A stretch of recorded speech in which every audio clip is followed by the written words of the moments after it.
Hey, welcome to training. Make sure that you have your quiz open with you so that you can just take this as we go along. Um, it's important that you score a 12 out of 13 to receive credit, so make sure you do that. Our agenda for today is split into two sections in terms of our training, how to lead, and our day-to-day operations, and then we'll go through important reminders in terms of CPR first aid certification and completing your EOTs so that you can officially be a unit leader. So this is the first question on your quiz. Take some time to write down a few qualities that make a counselor a great leader of campers. I did this and I realized that these same qualities and skills that allow us to be a great leader for campers translates to being great leaders of adults as well. Because we are not only leading campers, but we are leading our fellow counselors in our unit. Since a unit leader looks over, certain counselors and kids. So now let's talk about the responsibilities that define a unit leader. These responsibilities include waking up and going to sleep on time, getting dressed and ready for the day, or getting ready for bed, leading cabin chat, promoting a culture of teamwork, creating a safe and respectful environment, transitioning efficiently, and just maintaining hygiene. Those are just a few responsibilities that define a unit leader. And even though we do, have more responsibility, it's also important that we have fun as well. So that's definitely a responsibility that we have as a unit leader. Because even though camp is crazy and stuff like that, we also want an awesome experience as well. So we started by looking at qualities that make us a great counselor as well as a great unit leader. These qualities are the same ones that we need to utilize to fulfill the unit leader responsibilities that we just defined. So let's talk about how we put those qualities to work in our section 1 on how to lead. Crazy. So how do we demonstrate approachability, teamwork, communication, and accessibility as unit leaders? Kesem Nationals really stresses that it's important to think about this strategy of do and say. So in terms of approachability, you show with your eye contact and other body language that you're paying attention, you remain calm, you ask open-ended questions in order to learn about that person's experience. So that's approachability. Next, we have teamwork. And with teamwork, you just got to be a team player, you sometimes do things you don't have to, or not, sometimes do things that you don't necessarily want to, but is in the best interest of the group. Your input is really helpful, and you're just a role model. You do what you tell others to do. So just kind of leading by example. Next, you have communication, which is just expressing yourself clearly, especially your expectations for your fellow counselors. Nationals, recommends that you use less words and you write things down. And also just listening carefully, especially to the concerns that maybe your kids or your counselors may have. And with listening carefully comes good eye contact, nodding and leaning in and just paraphrasing what is being said. But yeah, next we have accessibility. You want people to know where they can find you at different times throughout the day. You want to make sure that you make time to talk to people, or that you set up a time to talk later if they're trying to get to you. And just being accessible, means to follow up with them later or follow through with what you said that you would do earlier. Remember that accessibility also looks and sounds like something, so that just means having open body language and having sustained eye contact are really important. So Nationals wants us to look at communication a little bit more.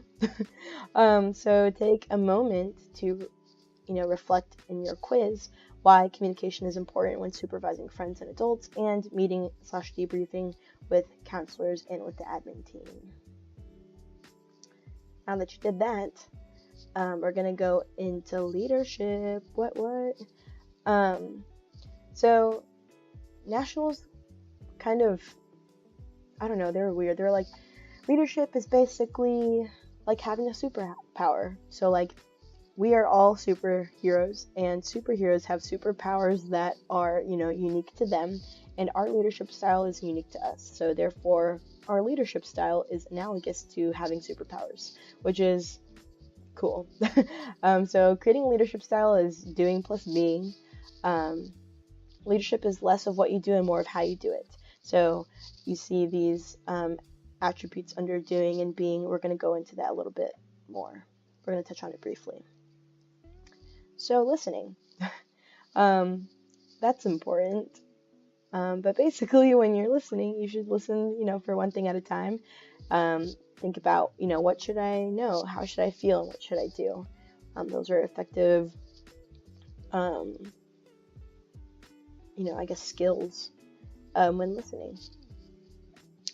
Sometimes, you got to have those awkward talks, and it sucks to just be in them, period, but sometimes it's necessary.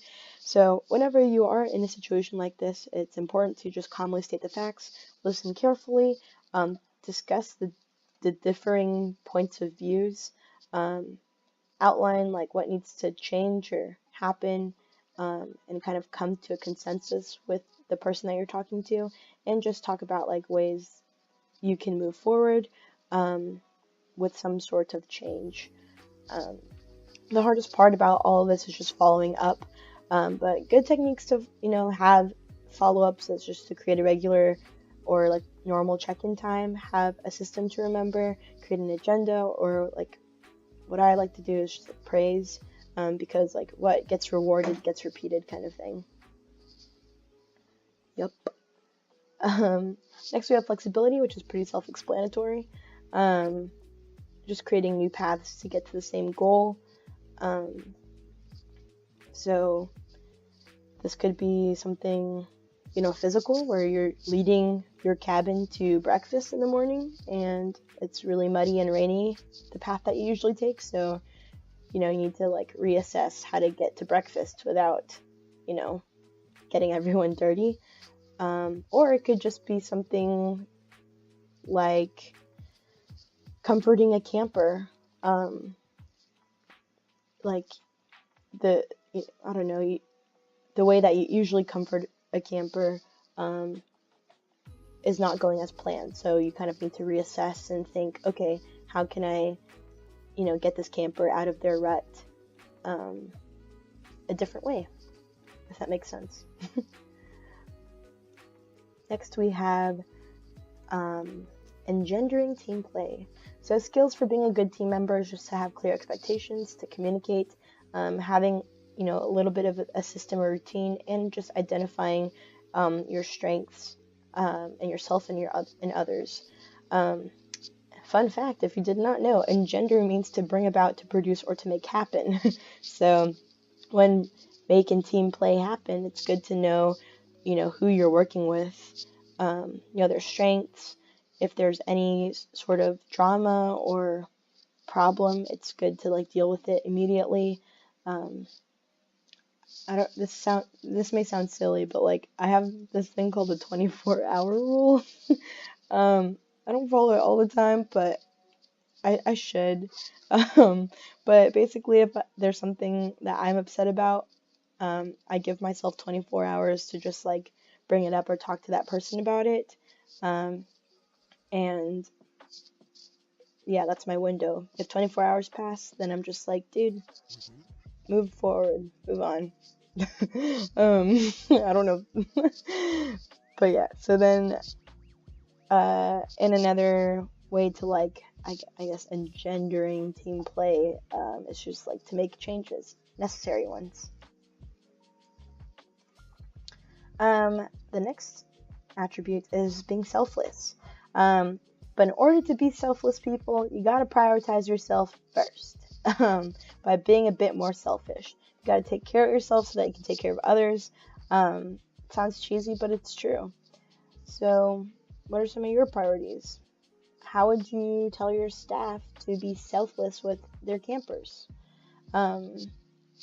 If you're stuck, here's some ideas. Compartmentalize your feelings, find the meaning in the meaningless, act/be excited, remove distractions, and just do one thing at a time. Lit. Next we have enthusiasm.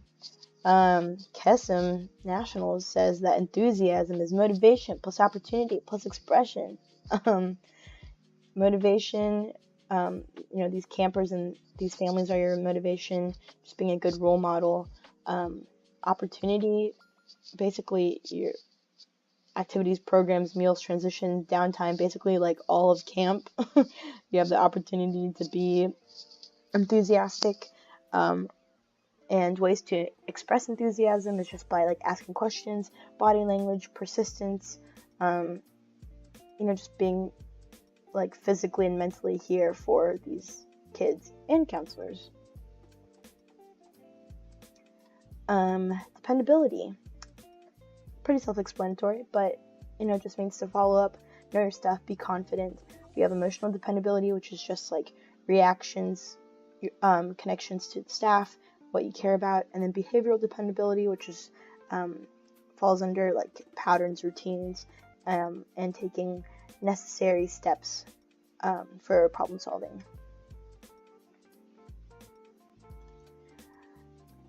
We have accountability next. It's just really important, especially as unit leaders, to do what you say and say what you do.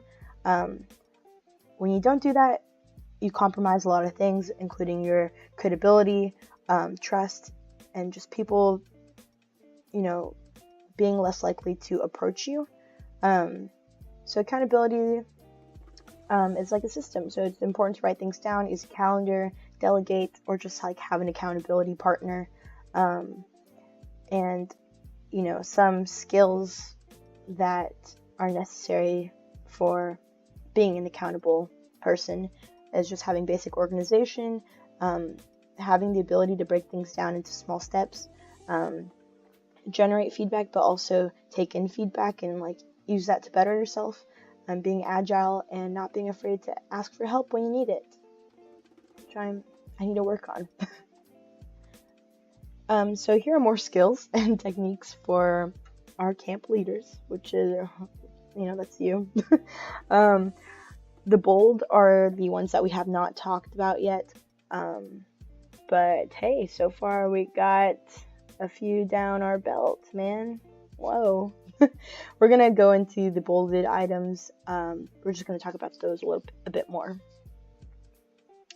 So we have delegation. What? That involves creating an opportunity for growth and development based on the skills of the supervisee, allowing space for and encouraging creative or different approaches, and developing opportunities for supervision without micromanagement. This is really cool because it's, providing an opportunity for you and the person that you're delegating to, providing like an opportunity of growth. And it's just way more efficient in terms of getting stuff done instead of assuming all of this responsibility, because you already have a lot to do as a unit leader. So why make your week any more crazy than it is now, All right. Now we have staying involved. Those that you lead feel that you could be on the ground doing what they're doing. That's really important. Just because you have more responsibility and you have like this title of unit leader does not mean that it excuses you from doing other normal counselor duties. Like you should still be doing exactly what everyone else is doing in terms of like hanging out with the kids and other stuff like that. Your input is helpful and you are a role model. So you just got to keep on leading by example.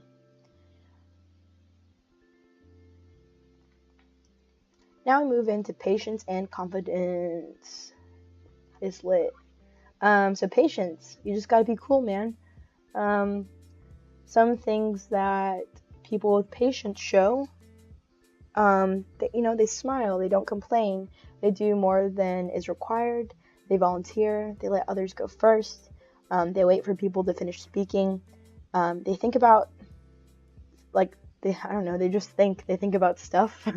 They take a breath before they speak, and they speak calmly even when they're upset. So some things that people with patience could say is, I understand how you feel, I'll do that, can I help? Or like, I need your help. And then sometimes people with patience could say, like, okay, I think we need to try that again. People with patience believe that it's better to listen than to talk. They believe that their emotions about a certain situation won't necessarily help. And they believe that pushing themselves and challenging themselves is how campers and other counselors around them learn. On the other hand, people with confidence, it's important to know what you're talking about. It's important to look like you know what you're talking about. And it's important to just like continuously learn, review your current practices and how you can improve yourself in the future, and just like ask questions, and ask like, what can I do to be a better version of myself? So some people with confidence show, organizational skills. They take a breath before they speak. They have very good body language in terms of standing up straight. They have emotional control. They have good eye contact. They look at you in your eyes, and they make decisions with feedback. So some things people with confidence could say is, I trust you. We can do it. Let's try again. If they're upset, they'll be like, you know what? I'm upset about this, but how can we fix it? Other things that people with confidence could say is like, let's make the best decision we can. Or, I'm not sure, but I know where to look, to solve this problem. So, kudos to the people with patience and confidence, Inclusiveness is next. Being inclusive, means to have these attributes as well: commitment, courage, cognizance of bias, curiosity, cultural intelligence, and just being collaborative. So first we'll talk about commitment. Commitment is just like creating a welcoming culture. Creating a welcoming culture. When people devote their time, energy, and resources to like nurturing inclusive environments by like investing in people, inspiring others to be their authentic selves, then their actions signal a true commitment. Next we have courage. It's just not being afraid to display humility by acknowledging personal limitations and seeking help from others to overcome them. And it's also just like not being afraid to go against popular opinion when making a decision that is in the best interest of those that you lead. So that's courage. Next we have cognizance of bias. It's important to understand that like your personal bias narrow your field of vision and prevent like objective decisions from being made. So it's important to identify your own biases, and use ways to prevent them from influencing your decisions. Next we have curiosity, which is just being open-minded, having a passion for learning, and having this desire for like exposure to different ideas. Next we have cultural intelligence, which is just like a leader's ability to change their style in response to different cultural norms. So this is also like demonstrating self-awareness of like your own culture, for example, recognizing how it shapes your worldview, and how cultural stereotypes can influence your expectations of others. And then being collaborative, that's just creating an environment in which like everyone can feel empowered to express their opinions freely. And this is where diversity of thought is critical, to have effective collaboration. Cool. Next, we have active mentoring. This involves yourself more. You problem solve in front of what Kesem called your middle managers. But, that's in front of your counselors and the kids as well. Don't accept subpar results or experience because of lack of time or motivation for you to be more involved. It's just important to break things down into smaller steps because it definitely seems more manageable when you do that. This is also a questionnaire quiz. Take some time to think about and answer like the difference between empowering and fixing. And once you do that, we're going to talk about, what does honest, hardworking empowerment look like? I think it looks like someone that takes small steps, kind of like handle things one thing at a time. They do like a lot of check-ins. They have like a physical presence, and they're just like scaffolded in conversations. Cool. Sweet. So now we're at strength and interest-based doing. So yeah, what is something that you like to do that you're good at or interested in? Knowing these kinds of things about those that you work with is really important. So go ahead and take a moment to answer, like, why is that important in your quiz? And then finding this out about yourself, about your staff, actually, through like observation, asking questions, and that's really important. And also just like Kesem talked about measuring your ability to get their attention. So like the harder it is to get someone's attention during like a certain activity or subject or whatever, the more interested they are. So yeah. Cool. Now we're on section 2. Day-to-day operations. Yeah. Cool. So, what are some routines that a unit leader has to go through each day of camp? Think about that for a little bit. What are some ideas to effectively complete one of the routines a unit has at camp? Well, some routines that I thought of were like waking up, getting dressed, transition, meals, showering, cabin chat, and just like going to sleep. Those aren't all the routines that unit leaders have, but those are just a few. Remember that the idea for unit leaders is to just like delegate whenever possible, create a safe environment, promote this culture of teamwork, and just making sure everyone is having fun.